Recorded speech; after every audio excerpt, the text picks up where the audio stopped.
De volta com a Acontece Regional às 7h41 e a maioria dos municípios da região está com dificuldades financeiras. Falta dinheiro até para serviços considerados básicos. Os atuais prefeitos colocam a culpa no governo federal. Por enquanto, só o céu é azul em Caçapava. Já o caixa da prefeitura ameaça ficar no vermelho. Para entregar as contas em ordem ao sucessor, o atual prefeito suspendeu obras, inclusive de infraestrutura, devido à falta de recursos. Quando nós detectamos a queda de orçamento, então nós cortamos a reforma do mercado municipal, que ele está lá funcionando, dá para continuar. Nós cortamos a Casa do Idoso, que nós estamos com o projeto totalmente concluído. A Casa do Menor, que tinha um aumento lá também, nós fizemos metade só. Cortamos recapeamento da cidade, que nós estamos com a pavimentação bastante prejudicada, mas que nós tivemos que cancelar uma parte daquilo que nós gostaríamos de fazer, que estava no planejamento. E de mão de obra também. Nós tínhamos a previsão de admitir guardas municipais, nós atrasamos com isso. Pessoal, que nós podemos gastar aproximadamente 53% da arrecadação, nós estamos aí por volta de 45%, 46%. Então, isso significa cortar na carne mesmo para poder evitar um transtorno maior. O orçamento de 2012 foi aprovado em 206 milhões de reais. Para 2013, a previsão é de 187 milhões. A votação na Câmara seria nesta semana. Mas, a pedido do prefeito eleito, que também é vereador, a discussão foi adiada. Henrique Rinco quer saber por que o valor foi reduzido. Eu fiz um requerimento, uma convocação, da secretária de Finanças a vir no plenário. Eu não recebi a resposta ainda, estou aguardando a presença da secretária de Finanças para explicar para este vereador e para o plenário, para todos os vereadores, principalmente uma satisfação à população também de Caçapava, para saber o porquê que onerou o orçamento o ano de 2012 e agora, com essa falta aí, desonerou o orçamento em quase 20 milhões. Aqui em São Bento do Sapucaí, a prefeitura também já começou a apertar o cinto. E entre as medidas de redução de gastos está a suspensão das horas extras dos servidores públicos municipais, que só deverão ser pagas em fevereiro do ano que vem. O prefeito reeleito culpa o governo federal pela crise financeira. Quase 1.100.000 reais deixaram de ser arrecadados por causa da queda do repasse do Fundo de Participação dos Municípios. É uma coisa muito grave, que eu acho que sem avisar, sem pedir, é uma transferência institucional, quer dizer, nós temos por direito, e de uma hora para outra retirada, diminuída essa receita. É a mesma coisa que alguém fizesse, ou a empresa que te emprega, falar só, seu salário a partir de hoje é 30% menor. Não pode ter redução de salário. Os municípios têm um direito constitucional, e institucional da transferência, e de uma hora para outra cai 30% da receita. Então, veja bem a situação que os municípios ficam. E nós aqui ainda temos uma vantagem de depender, cerca de 56% da nossa receita é do FPM. Nós temos 27% em torno disso do ICMS, que é do Estado, e temos 18%, 19% de receita própria. Tem muitos municípios dos pequenos que não têm receita própria, depende de 90 e poucos % do FPM. Então deve estar uma situação trágica, porque a nossa aqui, com todo o equilíbrio, já está difícil. Em Caçapava, o Fundo de Participação dos Municípios caiu 15% e o ICMS 4,5%. Com isso, 11 milhões não entraram nos cofres do município. Se nós não estamos numa crise, mas a marola lá atrás, ela prejudicou bastante aqui. Todo o problema que há no país, o primeiro a sofrer é a cidade, é o prefeito. E o dinheiro sai de onde? Sai daqui. Então, o nosso pacto federativo ele tem que ser mudado. As proporções têm que serem mudadas para que o prefeito não sofra tanto os desgastes por qualquer problema que há no mundo. O prefeito é o primeiro a sofrer aqui no Brasil. A gente vai se virar, buscar recursos através do governo do Estado. A cidade tem que trabalhar, tem que continuar trabalhando e não pode parar.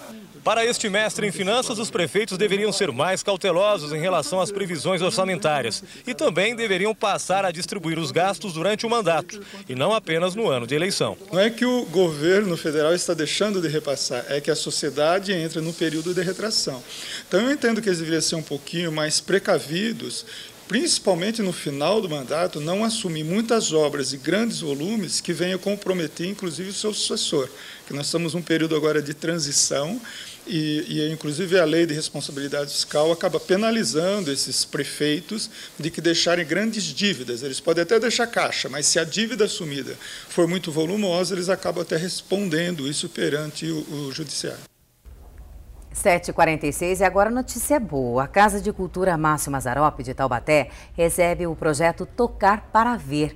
É uma iniciativa voltada para os deficientes visuais e quem veio aqui ao estúdio hoje conversar conosco é a Gabriela Brier, pedagoga, inclusive também deficiente visual, para mostrar que não tem obstáculo, né, Gabriela? Bom dia, obrigada pela presença, primeiramente. Bom dia, eu que agradeço. Fiquei muito feliz mesmo em saber dessa proposta, dessa iniciativa. Fala agora para o telespectador o que eles vão encontrar lá na exposição. Então, a exposição Tocar para Ver é uma exposição de peças de argila feitas por deficientes visuais lá do Instituto São Rafael. E quem orienta essas pessoas é um artesão da Casa do Figureiro. E essas peças, elas são peças do cotidiano, então teve deficientes que já enxergaram, alguns nunca enxergaram na vida. Então, assim, ele foi fazendo esse trabalho desde 2006, ele realiza esse trabalho lá. E essas peças estão lá no nosso espaço, né, no auditório, lá da Casa de Cultura. Tem a legenda em braille, né, para o deficiente visual, quando chegar lá, tá podendo ler. E tem a legenda ampliada, né, para quem tem baixa visão. E é interessante você ver essas peças, porque você vê como que ele interpreta essas informações. Porque a arte, para o deficiente, assim, você fala, é bonita, é feia, tem a estética. E a gente vê de uma forma diferente, né? Então, o Tocar para Ver... É um novo mundo, né? É um novo mundo, é a forma como o deficiente enxerga o mundo que está à sua volta. E não impede ele de estar conhecendo e ampliando, né, tendo mais informações, tendo a par do que acontece no mundo. Bom, essa atividade acontece durante toda essa semana. Qual que é a programação ao longo dessa semana aí? Até amanhã, no caso. Então, na verdade, a exposição vai do dia 20 ao dia 20 de novembro a 13 de dezembro, né? E amanhã, por exemplo, nós vamos estar com um grupo lá do Provisão, que a gente, né, convidou, que assim, a gente faz parcerias, né, com a DV Vale, com esse artesão lá da Casa do Figureiro.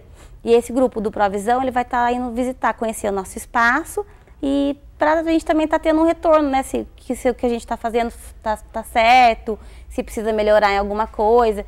Né, acho que é importante a gente ter a resposta do público específico, né, não que a população não possa estar indo visitar, mas a resposta do público específico é importante. E é bom que unem também essas pessoas, né? Você estava dizendo de uma estatística em relação às pessoas que têm problemas, algum problema na visão aqui em Taubaté. Fala pra gente desse número. Então, dados recentes indicam que 29% da população de Taubaté tem algum tipo de deficiência. E desses 29%, 63% é de deficiente visual. Então, assim, se você perguntar para mim, você conhece muitos? Conheço alguns. Mas a maioria desses 63%, não faço nem ideia de onde eles, né, o que eles estão fazendo, onde eles estão. Provavelmente, não sei se eles estão estudando, se eles estão nas suas casas. Então, assim, é importante também a família ter consciência de, né, mais informação para estar levando essa pessoa para o convívio comum, né, da sociedade. E essa exposição é uma forma de unir essas pessoas, né? Sem dúvida, tanto que esse projeto é uma proposta, né, inovadora, com a intenção disso mesmo, de estar agregando, né, somando conhecimento e mostrando que o deficiente tem sim, né, capacidade de fazer muita coisa. Você é um exemplo, né, Gabriela, que formou em pedagogia, e fala um pouquinho da história sua, só para que quem esteja em casa entender um pouquinho desse processo. Eu não enxergo desde os 6 anos de idade. Eu estudei, aprendi o braille em Lorena, porque eu não tinha como escola aqui em Taubaté na época. Depois eu estudei aqui no Ezequiel de Souza e no Madre, né, no Sente. E fiz faculdade de psicologia, mas não quis terminar. Aí eu saí, fui para o Rio, fazer um curso de especialização lá, para deficiente, lá no Benjamin Constant.